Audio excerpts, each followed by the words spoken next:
Halo teman-teman, kembali lagi di channel saya Penghayat Diksi. Setelah sekian lama kita nggak ada video yang saya upload mengenai isu-isu tertentu begitu. Hanya beberapa waktu yang lalu saya masih upload puisi ya, deklamasi puisi. Kali ini saya ingin membahas sesuatu yang karena memang ini terjadi dalam lingkungan yang cukup dekat di mana saya berdomisili gitu di Kabupaten Bogor. Belum lama ini pemimpin Bogor atau Bupati Bogor tersandung kasus korupsi ya, terkait dengan suap pejabat tingkat provinsi, dan Ibu Bupati akhirnya masuk ke dalam kasus OTT ya, operasi tangkap tangan oleh KPK, yang kemudian kasusnya sampai hari ini masih didalami begitu, siapa saja yang kemudian terlibat dan bisa jadi tersangka dan dijatuhi pidana begitu ya. Yang saya ingin sorot adalah tentang perilaku laten ya, korupsi gitu. Jadi dalam pandangan saya di dunia ini ada beberapa hal yang sifatnya itu sudah ada mungkin sejak awal manusia ini hadir begitu sampai hari ini, dan itu barang lama ya, yang dalam satu sisi kita bisa lihat itu sebagai sebuah perilaku menyimpang sosial, tapi di sisi yang lain dia hidup bersama sampai hari ini begitu, sehingga kalau bisa kita klasifikasi hal itu masuk ke dalam virus sosial. Kalau dia penyakit, penyebabnya adalah virus ya, karena virus itu setahu saya dalam dunia kedokteran atau dunia medis, virus itu tidak bisa mati. Dia berpindah atau dia bisa membeku, mengkristal, untuk kemudian nanti di satu momentum, di suatu kondisi dia bisa hidup lagi begitu. Bahkan dalam tubuh kita sendiri ini banyak virus, hanya mungkin ada yang aktif, ada yang tidak gitu.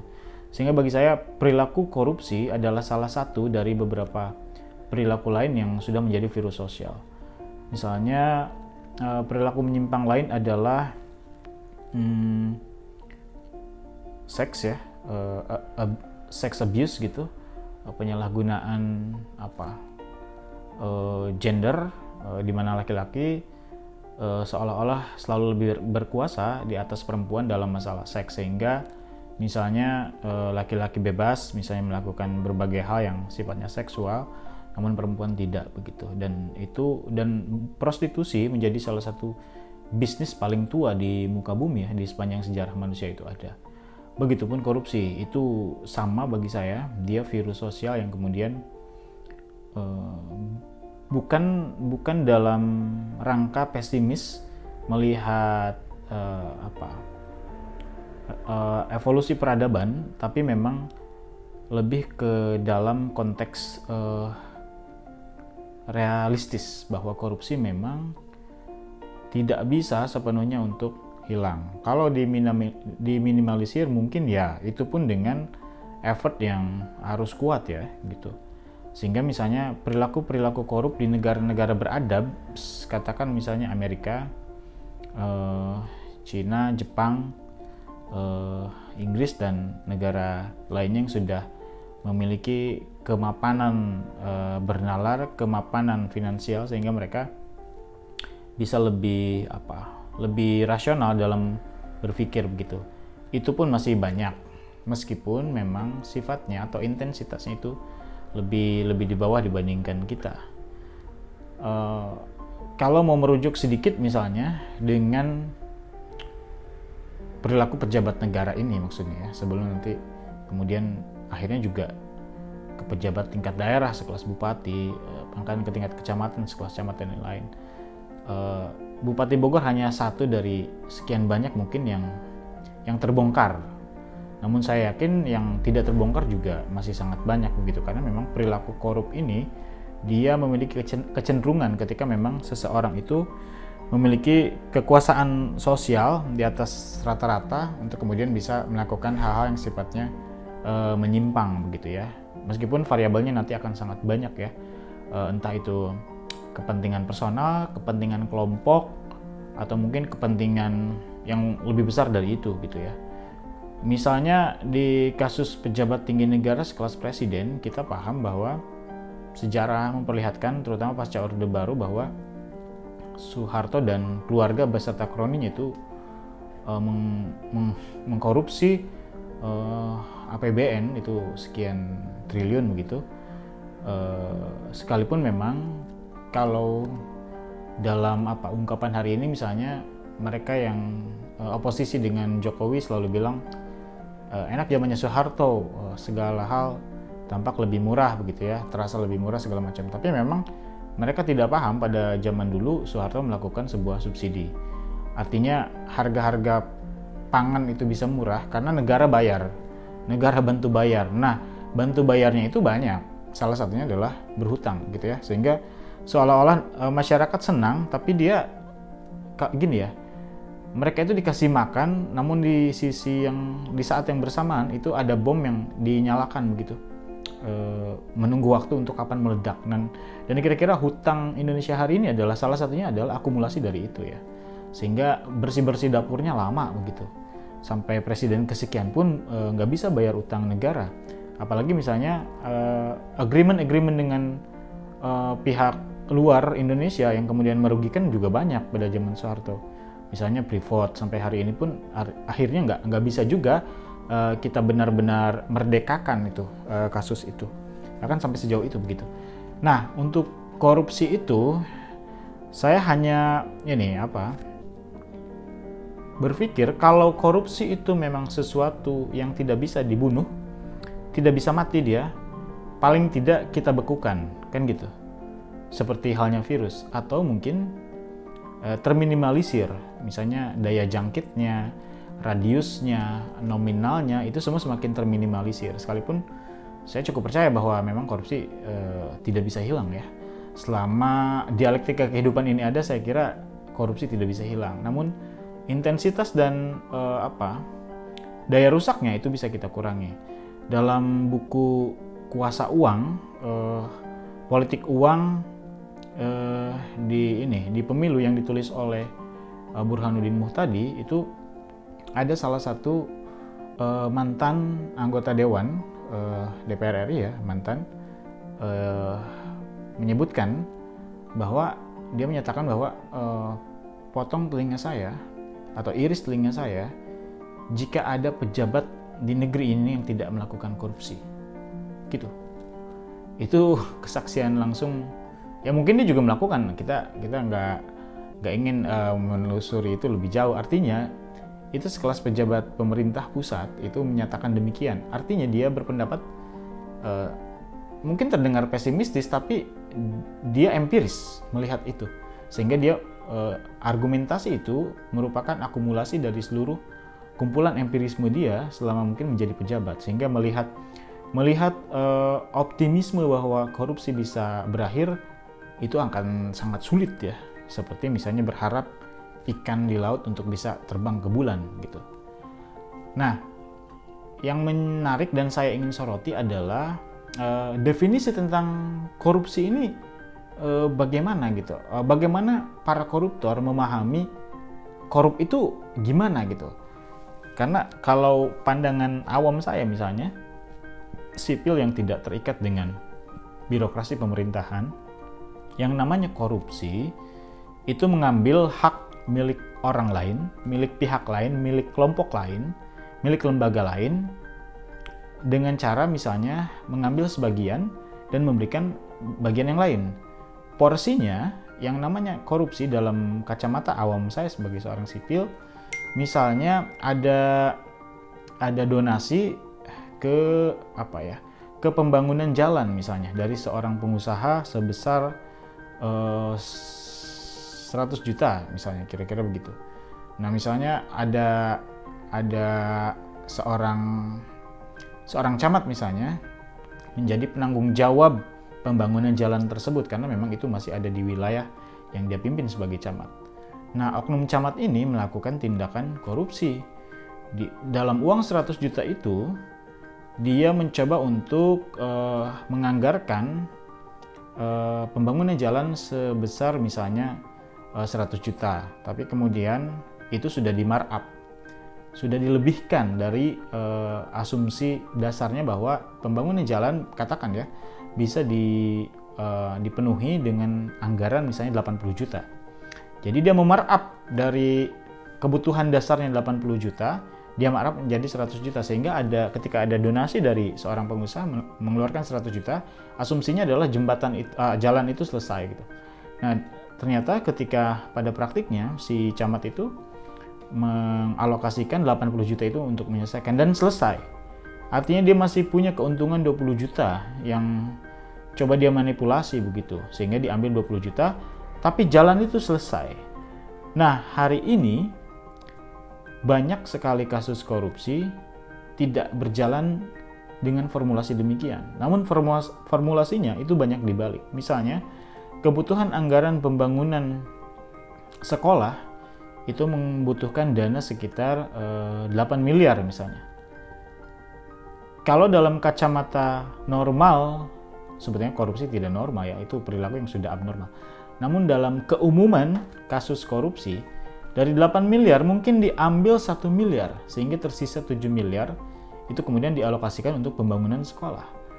Hari ini, tidak sedikit oknum pejabat, oknum birokrat, itu dibalik rumusnya. Dia mengambil 7 miliar misalnya, dan mengalokasikan 1 miliar untuk pembangunan.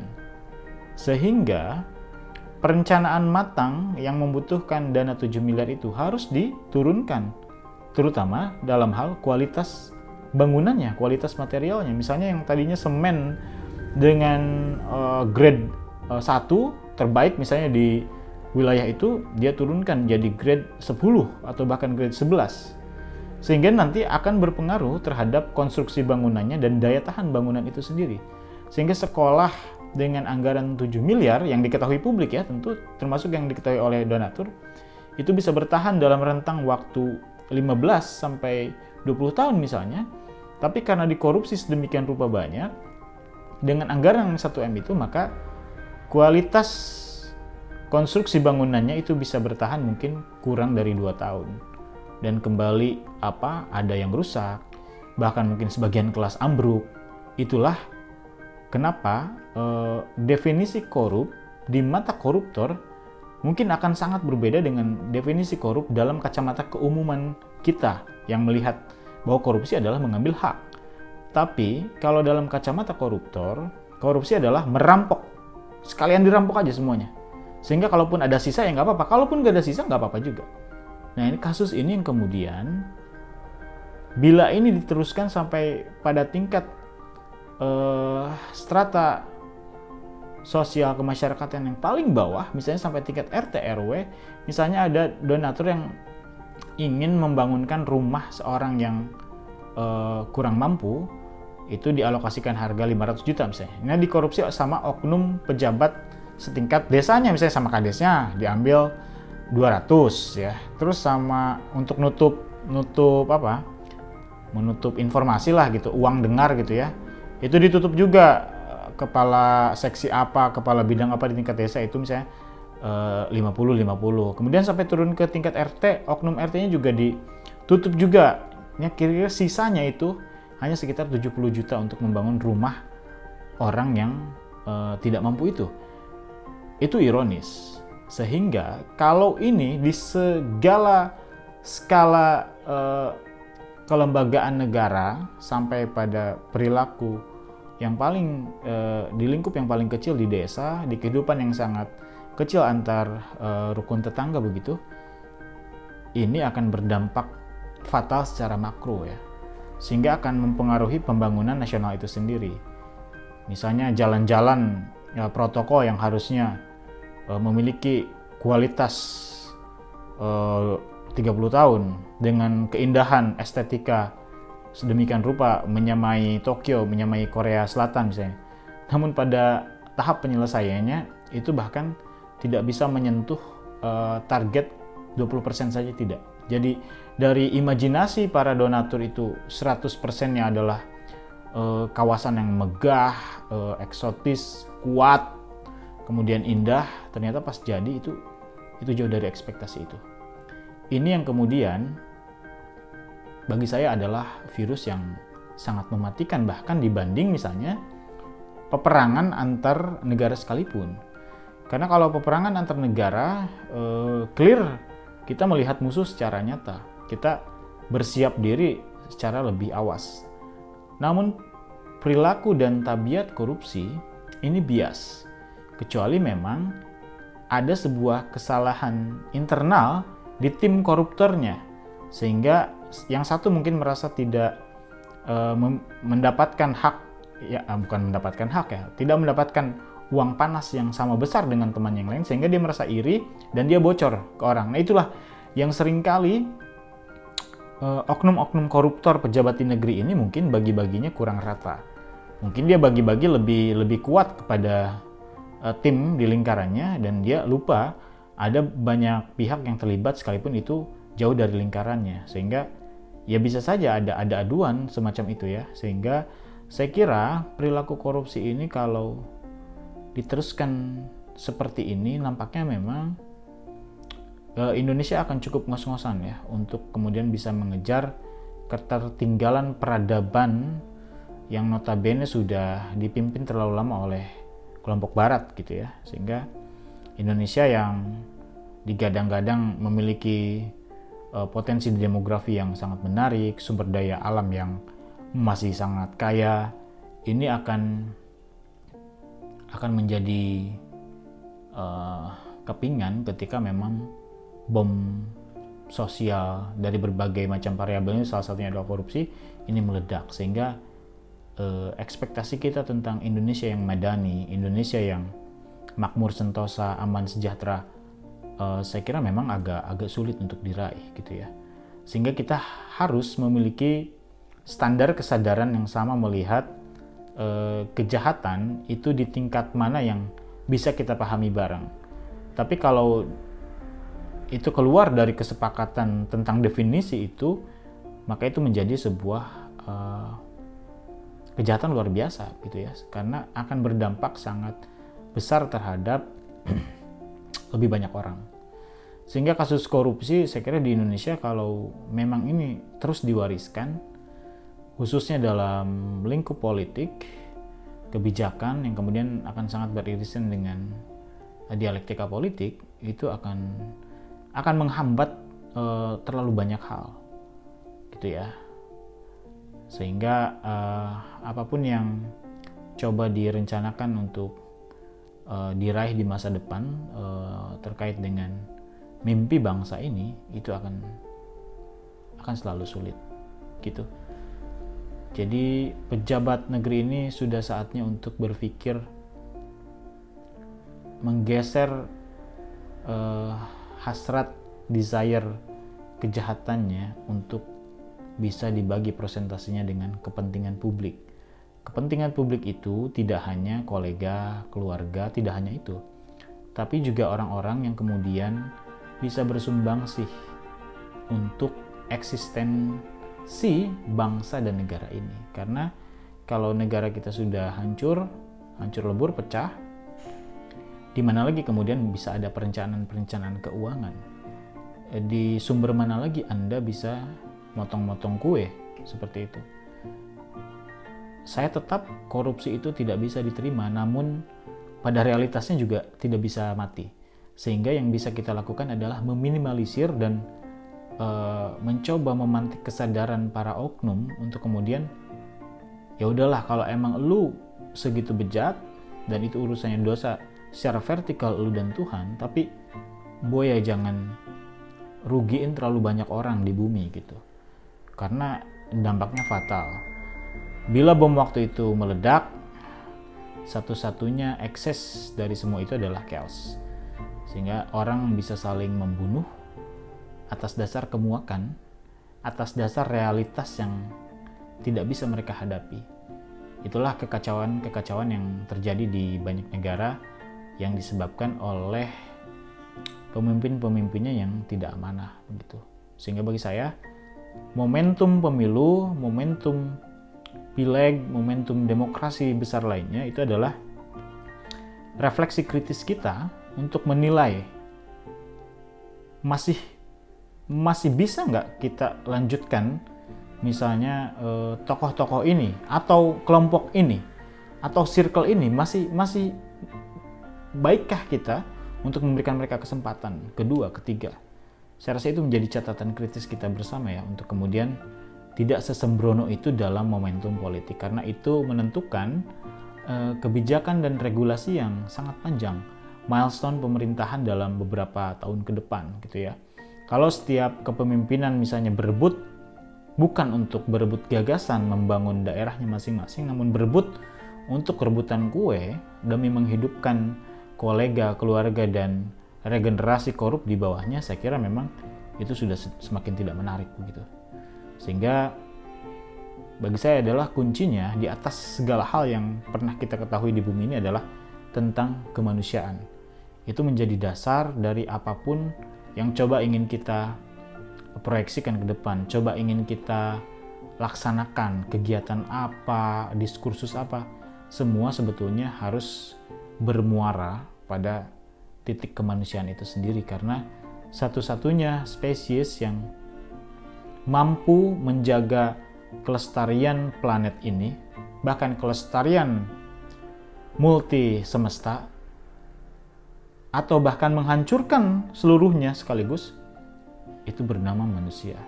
Sehingga kemanusiaan menjadi titik temu dari segala hal yang memang perlu untuk disinkronisasi, perlu untuk diharmonisasi gitu. Jangan ada kejahatan yang dominan, terlalu memonopoli, dan tidak mungkin juga ada kebaikan yang dominan gitu ya, karena sebetulnya fitrah semesta raya ini adalah plus minus gitu, gelap terang, panas dingin, siang malam, begitu seterusnya, karena nggak boleh malam terlalu lama atau bahkan siang terlalu lama. Keduanya tidak baik untuk keseimbangan kesemestaan raya ini. Gitu. Saya hanya ingin meng-highlight itu aja untuk pertemuan kali ini, untuk video saat ini ya, karena memang kiamat bumi ini kan tidak perlu membayangkan peperangan nuklir yang mungkin saja berpotensi dilakukan Rusia terhadap Ukraina, kemudian kita menjadi lapangan tempur. Tidak hanya itu, tapi kelaparan, internal konflik antar wilayah, semua itu pun menjadi neraka yang lebih cepat terjadi gitu. Kita ingat Poso, kita ingat 1965, kita ingat banyak peristiwa pembunuhan, genosida semacam itu. Dan memang itu adalah tentang ketidakseimbangan yang hadir di ruang sosial masyarakat kita. Sehingga korupsi ini tidak boleh hanya dipandang sebatas merugikan negara, tapi yang paling penting adalah korupsi salah satu virus yang akan mempercepat matinya kemanusiaan. Oke, sampai jumpa lagi kawan-kawan di video refleksi berikutnya. Refleksi bukan pijat ya, tapi mencoba berpikir secara lebih reflektif dan kontemplatif. Oke, terima kasih, sampai jumpa lagi. Bye-bye.